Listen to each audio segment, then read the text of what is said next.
Welcome to this very special masterclass with RN Becca from 99 Au Pairs, and on the topic of outsourcing, which I know that a lot of people are interested in. They may do some part of it, but it can definitely, I know from my personal experience, dramatically improve the weight off your shoulders at times. I remember the first time my cleaner came, and when she left, I could physically feel that stress and just anxiety like leave my body. So a fortnightly cleaner for me is like been amazing revelation in my household. But Irene is an absolute powerhouse. She's got her business 99 Repairs, but also doing a lot of work around NDIS, and we can go on for a whole other discussion. But over to you, Irene, and the floor is yours. Fantastic. Thank you so much. Such a pleasure to be here. And I hope you will get a couple of ideas and suggestions out of it that will be useful for you. Let me just share my screen and present it all. Yeah, looks like I forgot some watermarks, but that's all right. Okay, so first of all, as I said, this is a special for working mama, which is all of us, yeah. And I call it delegating for success. Again, in corporate worlds, delegating is a skill, and it feels like sometimes we're really good at delegating at work, but we're really terrible. I try to watch my language here. We're really terrible when it comes to delegating home, and until we're actually able to do that, we are not going to be able to get rid of all that stuff, right? We have the mental load, we have the actual workload, so that can be quite a bit to swallow. So, first of all, who is talking to you today? I just explained myself in pictures. I'm a bit of a world traveler. I was born in Central Asia when it was Soviet as a German, and then we moved to Germany, became the Russians. So I'm quite an immigrant all my life. And then I came to Australia because I wanted to go far, far away. And I met this handsome guy here on the top left. We had 3 weddings. He lost all his hair in the process. Poor guy. I think he is now truly broke and won't be able to afford to divorce me ever, which is good for me. I love a bit of adventure. I love a good costume party, so that will stay for me with me forever. Family is important to me, so that's my mom. So the 3 generations of the girls, 2 munchkins that drive me crazy every day, but make it all worthwhile, and also the reason why I do what I do. And yeah, so that's just us and our au pairs. My background is actually in marketing. So I come from marketing. I've worked in a lot of FMCG companies. Um, so my latest job was handy. I was the handy girl. It was a lot of fun during the pandemic working for a toilet paper company. Um, so lots of jokes there, never shortage of toilet paper, which I still don't understand why it happened. And this is actually what I do now.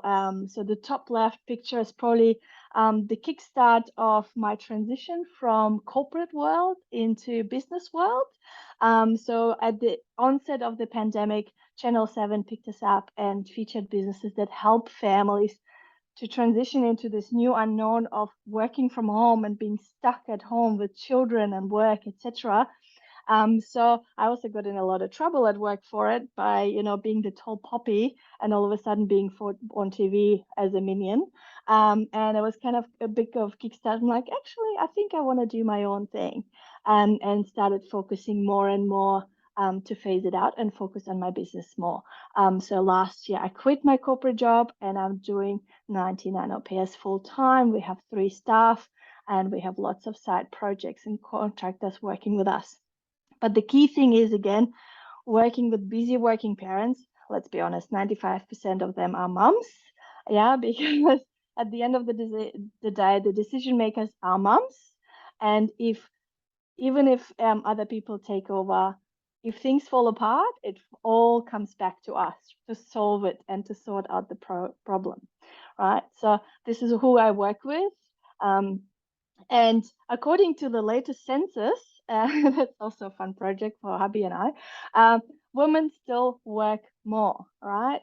It hasn't really shifted much. It has reduced a little bit, but it hasn't really shifted much. And just a disclaimer, my husband did ask for me to always say he would never dare to do this pose in real life. Obviously, he would be fearing for his life if he would ever point out dirt. And the photographer said, "You don't really clean the floors all that often, do you?" I don't know. It looked pretty good for me on the picture. So if it was an interactive forum, so take a moment and think, what is actually your biggest challenge as a working mom? What takes most of your energy? What takes most of your time? What drains you most? And what triggers you most as well? Like, where do you actually lose your cool as a mom, right? We all have moments where all of a sudden we raise our voices way too much, and all of a sudden we remember our moms yelling at us potentially, right? Um, what do you actually dread doing every day? And put a list of all the things you do or you have to do that you really don't enjoy. And then also compare it with your partner potentially. What do you both not enjoy? What do you end up arguing about? Who is supposed to do the dishes at night and nobody wants to do it? So it actually helps you eliminate what is the most hated task at home, right? And then we can actually go next first. So put it all on your list, grab a coffee, and let's take take it to the next level. So the biggest challenge for most of us, according also to one of our customers, Kate, she's got 3 kids under 8 and runs a couple of Apple stores across Australia. Her For her, time is the scarcest commodity, and she said we can do it all, but I actually want to enjoy the time with my children. I don't want to be spending all my energy doing the logistics and picking them all up from kinder, childcare, school activities, and so on, and like just being at the end of my energy. I actually want to have someone help me do that. So when I clock off work, I can actually enjoy the time with them. I can read a book with them. I can sit with them while they're taking a bath and have a chat about the day, instead of then having to catch up on work and having to cook dinner and so on, right? So again, just be mindful of what is it that you want? What is it that you need? And start slowly creating the life that you want. It doesn't mean it will always be perfect, but it will always get a little bit better, um, one by one. So key challenges. So I work with hundreds of families, right? And I see it all. And every time that families don't follow certain things, that's where things start falling apart and they have less than desirable experiences, whether they work with us or anywhere else or do it themselves. So first of all, expectations, right? Just be aware that nobody will fold the laundry as good as you do it, right? Or the way you want it, unless they're Marie Kondo, right? Just be prepared. Second, trust. So I think it is important to understand and also maybe just reflect yourself whether you're a first time mother versus like a third time mother, right? And I'm saying that with utmost respect. First time moms, we have so much pressure while doing the job we actually have no idea how to do, right? To perform, right? To do it well. First of all, we have no clue how to look after this little human, right? Like I sometimes struggle to look after myself and then I'm responsible for someone else. Like being an adult is really hard. Being a parent's even harder when you have no idea what you're doing. All of a sudden you're also doing 5 jobs at once, right? Because you want to be the perfect mom, you want to do organic food. Instagram gives you this benchmark over there on how your house is to look like, right? And how your baby's to dress. Um, so there's a lot of anxiety and pressure that we've been conditioned, yeah, to think and what we need to expect of ourselves, but then also everyone else telling us how to do things. So that could also lead to you struggling on delegating as well, because if you're not sure about your role as a parent, how to look after the baby, how are you to delegate it to someone else? And how are you to trust someone else? Someone else that is not your mom, who you have really great relationship, for example. When versus when you're a third time mom, your confidence level is way higher, right? You've done it right the first time around, the second one's fine, the third one will just tag along and learn from the older ones, right? So you're way more relaxed, and therefore, and you're also much more clearer in setting boundaries, much clearer in what you need, and you're more confident to actually look after yourself first, There's none of that when you're first-time mom. You're just trying to survive and get it right. Third, clarity. Again, clarity, I would say every time you try to delegate a task, treat it like a job description, right? If you put it on Seek, what needs to be there to attract the right person? Don't treat it like you ask your husband to do something, right? Because there's a reason why it doesn't get done for 6 months, 3 seasons in a row, right? Because the assumptions in partnerships that somebody will eventually pick it up. If you're delegating it to someone else, treat it like a role and be very, very clear. And often if somebody comes to your house, whether it's a cleaner, whether it's a nanny, be very clear in what you see right now is an absolute disaster, right? The house is a mess. The kids are all over the shop. The kitchen is not done. This is not the ideal. This is not how I want it to look like when you come here or when you leave the house, right? So always say, this is how it looks like now, and I need you to get me here, right? Close the gap, because then that person that comes to help you will also help you to close the gap, right? And they're very clear what the expectations are from there, and prioritize if in doubt, right? Look after the kids or tidy up. Fourth, I also find where it falls over quite often if there are too many decision makers. I had a case once where a grandmother has contacted me and said, look, I love my children, but they really need help, right? I can't help them that much anymore. Can you please help them to find a nanny? And I'm like, oh, okay, interesting. Yeah, sure. Give me the brief. We'll get the project started. Eventually, in the process, 2 weeks later, the husband got involved and said, I think I'm going to take over from my mom. She means it well, but it's getting a bit messy. So the husband took over and then we continued the search.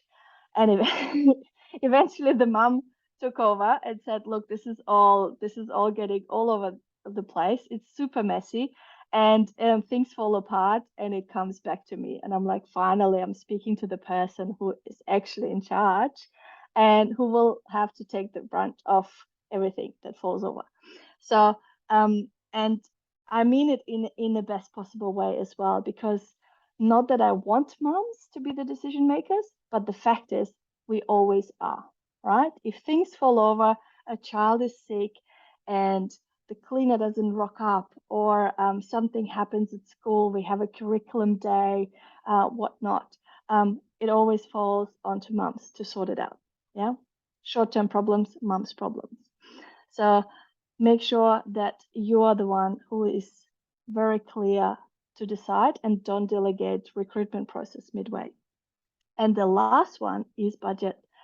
Again, pre-COVID pricing does not apply anymore. We are in a post-COVID market, and even a 20-year-old can now get paid $30 an hour to clean dishes in a kitchen anywhere. No skills required whatsoever.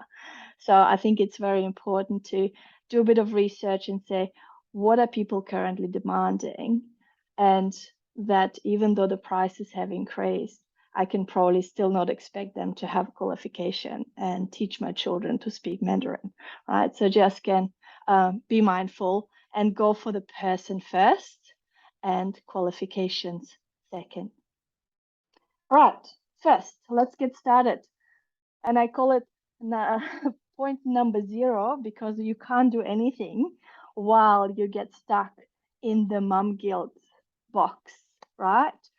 Let it go. I think I spoke to Carina a while back, right? Learn from this lady. She's got it sorted, right?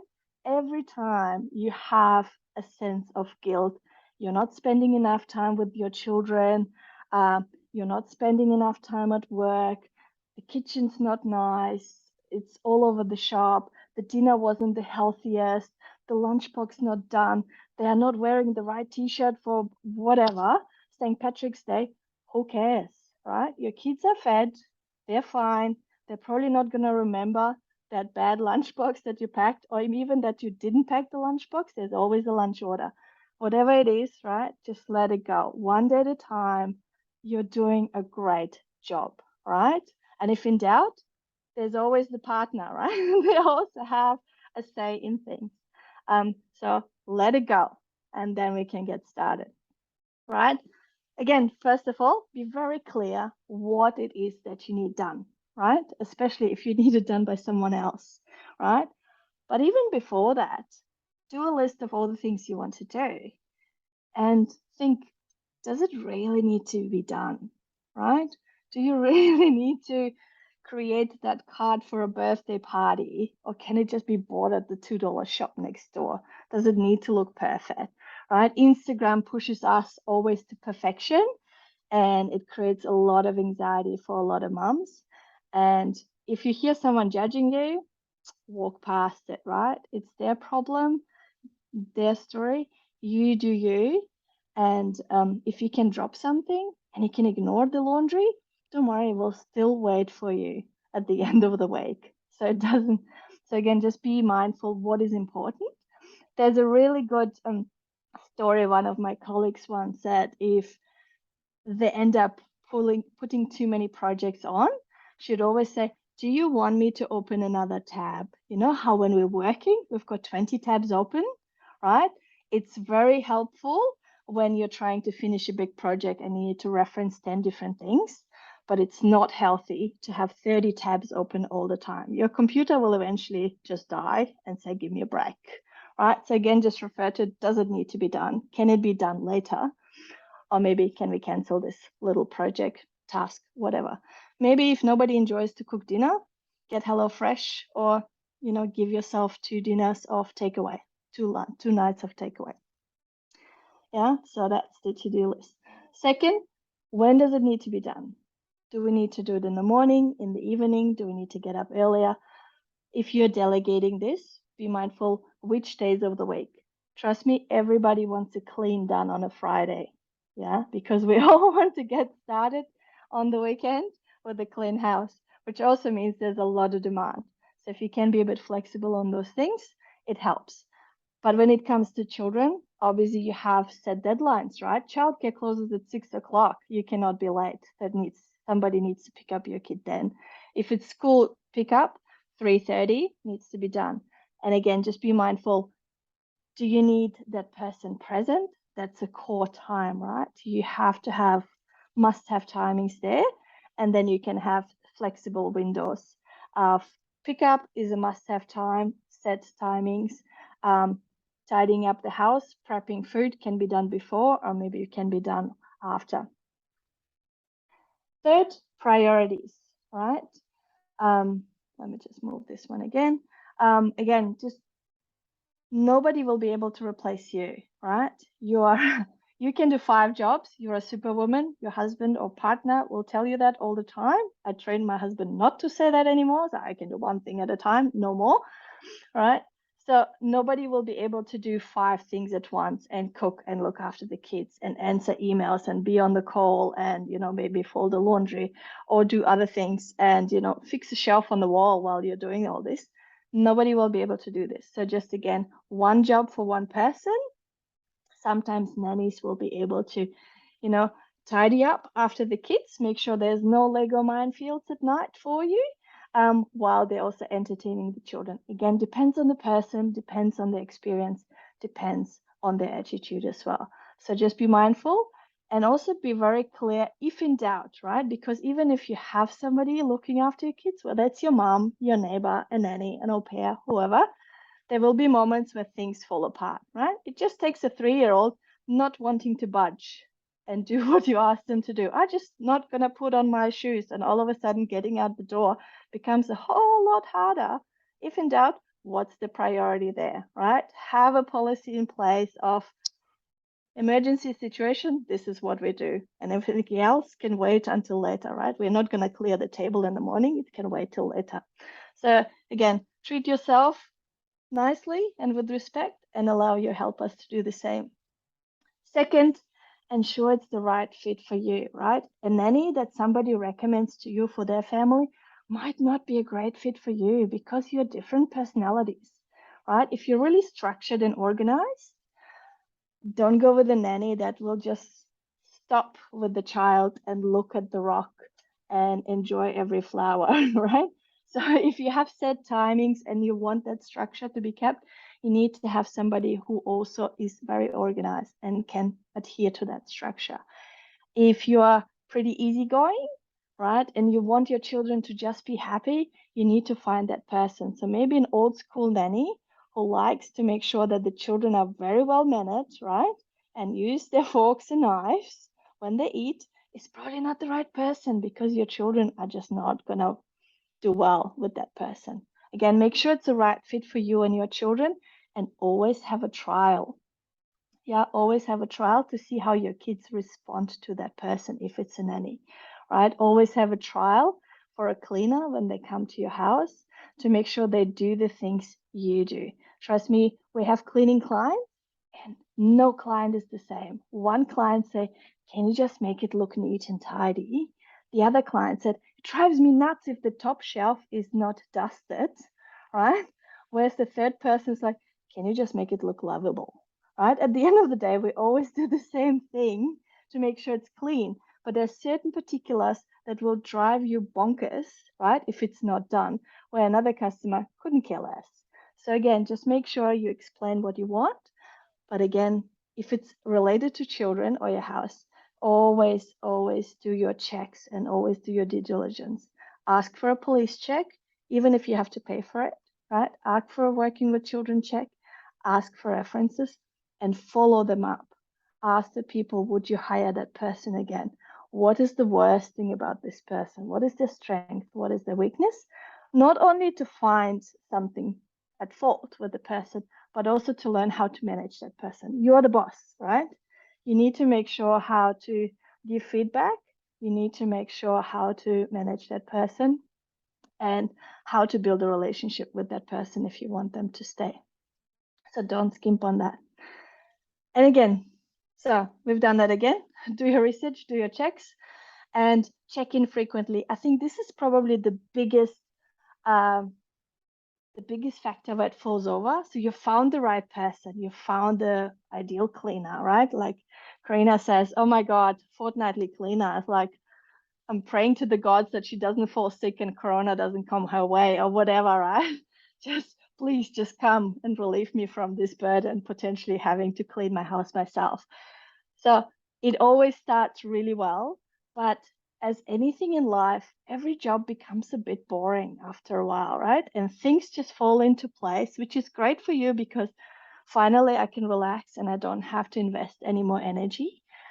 But we also kind of run risk, like in any relationship, to fall into the trap of assumptions, right? I assume I've explained it to you, so you know what to do, right? I assume you see there's a pile of laundry. You need to fold the laundry while playing with the kids or while the kids watching TV, whatever it is, right? We start assuming, and what happens in a long-term relationship when we assume? We assume that somebody's going to do the dishes, and we assume that somebody's going to fold the laundry, and we assume if I don't pick up the shoes, somebody else will. So that somebody, right, is also assuming that if I didn't get to do it last time, you don't care, right? It's not important. So I'm not going to do it again because I assume it's not important, or you would have told me otherwise. So again, just check in frequently. Set 5 minutes over a cuppa, right? And do that little traffic light system where you say stop, start, and continue. So, Carina, what do you think went well this week? Carina, is there anything that really bothers you that you want me to stop doing? Or is there something we haven't been doing that we should start doing? Right? And again, so that's not only for you to review the person and say, actually, you missed that bit, versus have I been a good boss this week? Have I been nice to you? And it will actually force us to reflect. And so I'm so sorry I was a bit short with you the other day. It's like this happened, the baby didn't sleep, blah, blah, blah. And we ran out of milk and I had to run to the shops at like 10 o'clock at night. All the shops closed. I had to go to the petrol station. Ugh, right? And all of a sudden the other person will understand you more and you will also understand the other person more. For example, if Carina's cleaner was late, right, you'd be like, ugh, like caught me in the middle of a Zoom meeting. I had to explain, I had to stop. It was embarrassing. I was annoyed and irritated. And there's like, why were you late? Right? And just check in on each other. And also that's also your chance to reset expectations. And if the role is slightly shifting and changing, again, discuss that and not assume and not do it somewhere in between things. What also helps is daily logs. If it's for cleaning, say, hey, today, could you please check this, right? WhatsApp chats, if it's for nannies, babysitters, or pairs, ask them to send you photos of progress. If they take the kids to swimming, right? If there's any photos or any updates, they've moved up a group level and this is what's happening, or we've been baking, or I just noticed this and this is broken, or the milk is missing. Do you want me to do and organize something? So again, just little check-ins, keep the relationship going and keep you informed as well. And don't forget to book those chats and those 5 minutes of coffee conversations into your diary as well, so it doesn't fall off. And enjoy your coffee. So always remember the coffee. So I think this brings me pretty much to the end of my presentation. So I just wanted to see, Carina, would you have any frequent questions from your audience? What comes up? Definitely a lot of outsourcing. I know Karen, who's also on the call, she's also got a nanny. Do you have any questions, Karen? No, that's good tips about like refreshing it. Like interestingly, yeah, I found like when can I tell a quick example that just sort of like relates to what you said, or shall I wait till the end? No, go for now. Yep. Yeah, something you said really resonated with me, how you said like when they first show up, tell them like this is what it looks like now, but we need your help to get from like A to B. Because when Emma first started, like our dishes were a bit out of control on her days. Like, you know, obviously I couldn't do it this morning. I had to sort of like confirm with her that she could do it. So it went on for about 2 months, but like the dishes were just a disaster on her days because she wasn't unloading our dishwasher and doing our dishes and things like that. She was more focused on the kids. And then I just had a chat to her after about 2 months. So, and she's like, you know, it's really not working. Do you think you could unload the dishwasher and like at minimum get it empty so we can just sort of start the day? And that was fine. But yeah, she was maintaining the status quo, what she saw happening, I suppose. So yeah. Anyway, the tips are really good. And the only question I might have is, like, you know how you said, like if someone's late, you know, talk to them about it, whatever. Like, I sort of wait a little bit on those things, the same as like what you might do in the workplace. Like, if someone's late, like, don't say it straight away because it might be like a one-off. But like, if it turns into a bit more of a pattern or a problem, maybe then say it, because I sort of think of them being like an employee and, you know, just a human as well. So I just wanted to get your thoughts on that. Irina, do you normally like talk straight away about every expectation or sort of use judgment?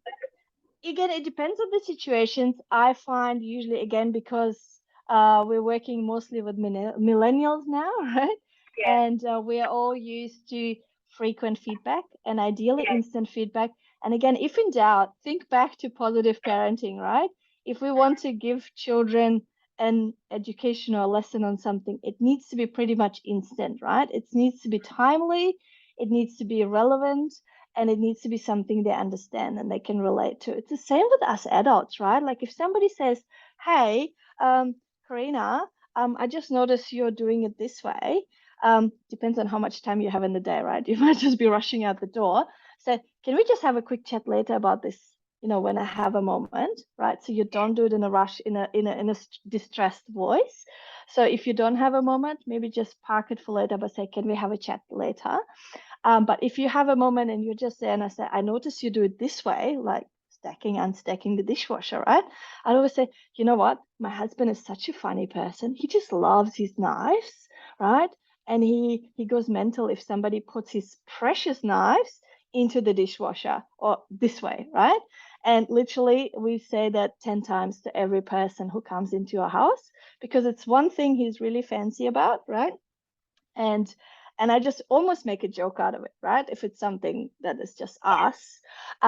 If it's something that a person repeatedly does wrong, again, just call it out, but, you know, be nice about it and just say, can I just show it to you again, right? if a new person comes into your house, everybody knows how to clean a floor, right? But you know what? There's cultural differences. My husband will clean floors and leave them wet because in India, right, the floors will dry in 10 seconds, right? In Australia, not so much, right? And again, for me as a German, I was like, why wouldn't you dry the floors? I just don't understand. Again, if it's a stranger, right, you'll be like, wow, that's weird. That's really strange. Again, just ask, is it a cultural thing, or why do you do it this way? Try to understand first. And I always say, seek to understand and then explain your point of view and say, in our house, we do it this way. Yeah, we work a lot with au pairs, so there's a lot of cultural differences there. So I would always do instant feedback, but again, maybe park it for your end of week little coffee chat and say, these are a couple of things I noticed. I don't think this is working. I think, don't forget the sandwich method, right? You've done this really great, Carina. I really love this. You're the first person to actually pick up that blah, right? And a few things that we need to maybe stop doing or start doing differently. And then again, great working with you. You really helped me keep doing. Is it helpful, Karen? Yeah, perfect. Thank you. Yeah, I was And actually again, I was going to ask a similar question as Karen. Yeah, sort of my cleaner. Sometimes like it's either she's late or there's just been something little, and you're like, and she's like an older person, so she's quite a very abrupt person at times, and I'm just like, oh look, she's cheap. I just will have to sometimes just suck it up. But one of those things. But I probably yeah, if she hasn't quite cleaned the bathroom in the way that we would like, particularly my husband's like, oh, but yeah, I probably need to actually give that feedback. So thank you very much for those tips. I think it's just that reminder, as what you said, we're the boss, and yeah, everyone's different, and we just need to remind ourselves of that. Yeah, the only feedback I would probably give, like obviously sometimes you don't have a chance to speak in person to your cleaner, right? So if you give negative feedback or constructive feedback, right, I would try to do that in person, right? And maybe, have a photo or whatever. Say, can we just do it this way this time? Positive, always you can do via text and do it, plunk on top at the end as well. Negative, try to do it in person because text is a sure way to piss somebody off. Sorry for my French, right? Because again, depending on the English level, depending on their mood, depending if they're at the checkout at the moment, their own kids are screaming at them, it will be taken very, very differently and very differently to how you wanted to say it. You have no control how written message is being received, perceived. And all of a sudden it will unravel a whole lot of things. So if it's constructive feedback, try to do it in person. Yeah, it makes so much sense. But yeah, thank you so much. Karen, do you have anything else you'd like to ask? No, nothing further. Thank you so much. That was really insightful. No worries.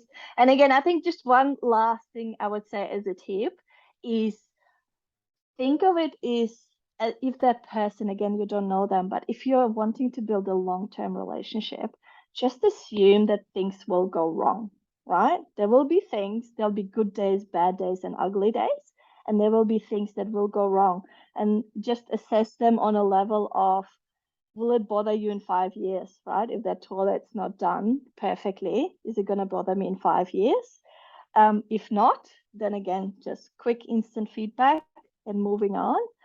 If it's something massive, right? Somebody's put a house on fire, it's definitely going to be an issue, right? So those things, instant correction, whatever, right, needs to have a big discussion about this. But otherwise, everything else that is small, laugh it off. And it's like, man, we have to go through so much, isn't it? Right? And just make sure that you two are together, right? Like you as an employer, you're a team, you're working on this. And sometimes if it's a nanny, right? Sometimes the kids can be rat bags, right? If you don't feed them on time, all of a sudden they turn into little monsters. And emphasize with your nanny and say, man, you must have had a really rough day today. Should I make you another cuppa? Right? Do you need a hug? Like, I feel you. I really like, I'm so grateful for you taking on this, right? Sometimes abuse. And again, just make them feel like they're part of your team. You are in it together, because that in the long run, this is what obviously will make them want to stay with you. We leave jobs because of managers, right? We stay in jobs because of the people we work with. So that's probably it. Is there anything? Are there any comments? No? Okay. No, I think that's all. But yeah, I think you've done such a good job, Irene, of actually going through everything, and also I love how you said at point number 0, skip the mum guilt and let it go. I think that's so good, and certainly happy to definitely think about longer term about nannies and the like. I'm sitting here thinking about when my kids go to school and things in a couple of years' time. But thank you so much. It was so comprehensive. And definitely if you've got any questions, give Irene a call. So 99 Au Pairs. I know you've got a 15-minute consult call. She's also been featured a lot recently in the media and the like. So definitely give her a shout out if you need, and give her a call. Absolutely. I'm a feminist at heart, and I believe that our children need to see other people, right, doing the work. If we can step away from the mum is doing everything around the house, we will slowly show our children as well that it's a job of many people, right? It takes a village, not a mum, to do everything. And also feel good about creating a job for someone else, right? You are an employer. You're actually creating opportunities for other people to learn, to upskill, to earn, make a living, and maybe support their family. So if nothing motivates you, maybe think of that. Well, thank you so much, Irene. It's been great. Thank you. It's been such a pleasure.